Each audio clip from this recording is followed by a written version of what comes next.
El Señor esté con ustedes.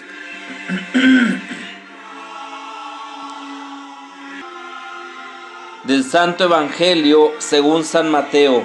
Gloria a ti, Señor.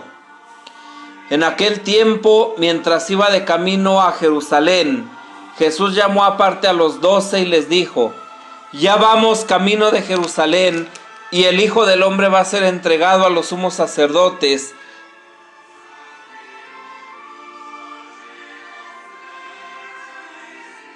y a los escribas, que lo condenarán a muerte y lo entregarán a los paganos para que se burlen de él, lo azoten y lo crucifiquen, pero al tercer día resucitará. Entonces se acercó a Jesús la madre de los hijos de Zebedeo junto con ellos y se postró para hacerle una petición. Él le preguntó: ¿qué deseas?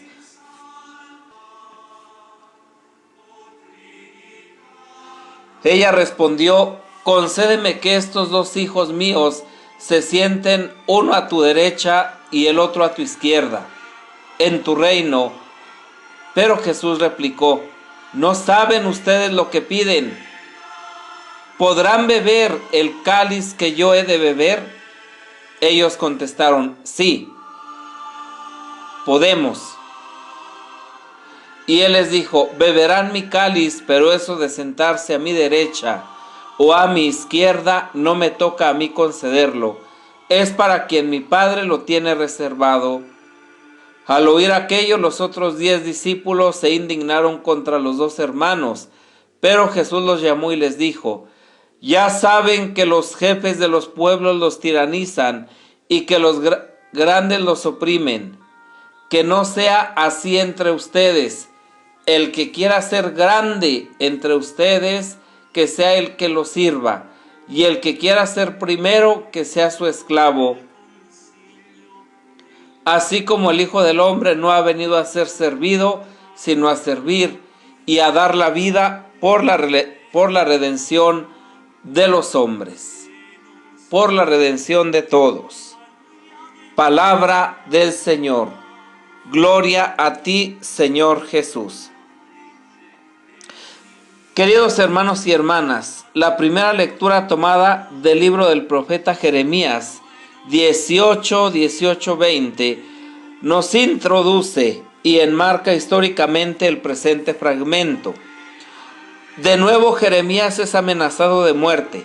El complot es ahora más grave que el precedente porque lo han urdido los mismos guías espirituales del pueblo que pretenden acallar al profeta, que les resulta incómodo. Esta situación aclara la dura invocación de venganza, según la ley veterotestamentaria del talión, que brota de labios de los profetas, aunque la liturgia de hoy omite estos versículos. La perícopa presente pretende llevar la atención del lector a otra dirección con vistas a preparar el relato evangélico. El profeta es el siervo doliente que encontramos en Isaías 53:8-10, y padece persecución por la fidelidad a su vocación, por el amor a su pueblo, a favor del cual el nuevo Moisés se ha atrevido a interceder a pesar de la prohibición del Señor. Su confesión es un abandonarse confiadamente en Dios, del único que espera la salvación, lo que Jeremías ha hecho en favor del pueblo elegido y lo que formula en su oración se realizará plenamente en el verdadero siervo doliente, en Jesús.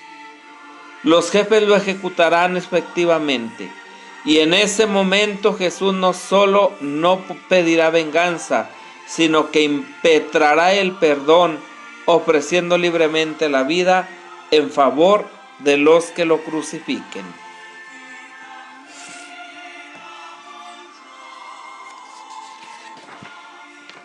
Por su parte, en el Evangelio, Jesús continúa su peregrinación a Jerusalén. Sube a la ciudad santa perfectamente consciente del final de su camino humano y por tercera vez predice a sus discípulos la pasión. Y lo hace de modo más explícito y desconcertante para la mentalidad de los contemporáneos. No solo se identifica con el Hijo del Hombre, figura celeste y gloriosa, esperada para inaugurar el reino escatológico de Dios, sino que con audacia y autoridad funde este personaje con otra figura bíblica de signo aparentemente opuesto, la del siervo doliente. Los discípulos no estaban preparados para comprenderlo, prefieren abrigar para el maestro y para sí mismos perspectivas de éxito y poder. Y Jesús les explica el sentido de su misión y del seguimiento. Ha venido a beber la copa, término que en el lenguaje profético indica el castigo divino reservado a los pecadores. Quien desee los puestos más importantes en el reino debe, como él, estar dispuesto a expiar el pecado del mundo. Este es el único privilegio que él puede conceder. No le incumbe establecer quién debe sentarse a su derecha o a su izquierda. Él es el Hijo de Dios, pero no ha venido a dominar, sino a servir como siervo de Yahvé, ofreciendo la vida como rescate, litrón, para que todos los hombres esclavos del pecado y sometidos a la muerte sean liberados. En la palabra de Dios que hemos escuchado, pues, aparecen dos mentalidades opuestas y que suscitan una pregunta fundamental. ¿Qué sentido tiene la vida? ¿Vale la pena vivirla?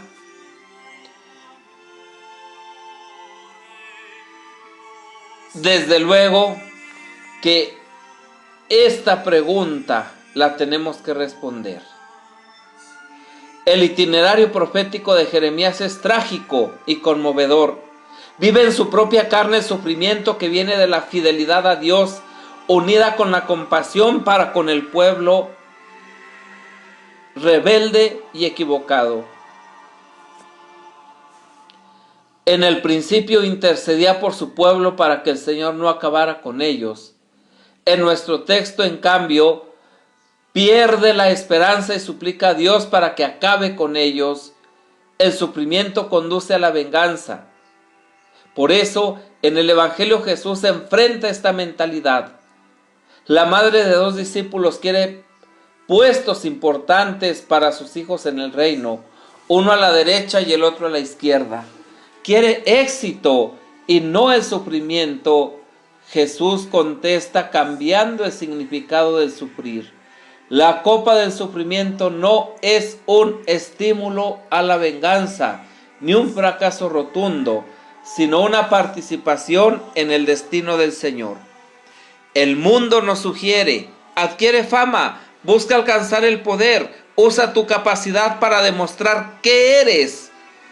Por el contrario, el profeta, hombre de Dios, y Jesús, el Hijo predilecto a quien debemos de escuchar, el Hijo predilecto del Padre, nos brindan ejemplo de una existencia gastada en el servicio por amor. Este servicio logra su plenitud cuando se convierte en ofrenda total de la vida. El otro se convierte de este modo en algo más importante que nosotros mismos. Tiene la primacía.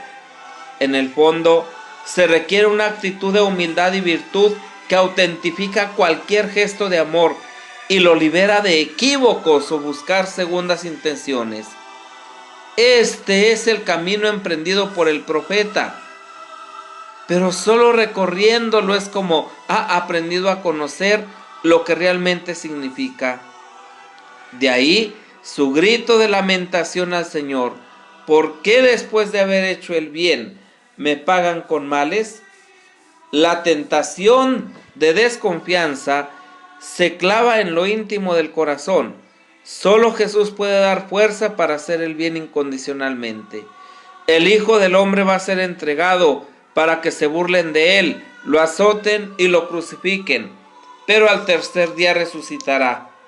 Nos dice precisamente Mateo 20, 18 y siguientes. El bien no cae en el vacío, sino que dará fruto a su debido tiempo. Un tiempo que es vida eterna, gozo sin fin, integración, alegría para todos. En este camino cuaresmal que el Señor nos concede ir avanzando, pidámosle que nos conceda la gracia de dar la vida por los demás, de manera gratuita, de manera fiel, de manera entregada y además de manera anónima. Que María, nuestra Madre Santísima de la Soledad, la Virgen de los Dolores y Señora del Consuelo, nos acompañe en este caminar para que podamos ser fieles al proyecto que Dios tiene para cada uno, para cada una. Paz y bien.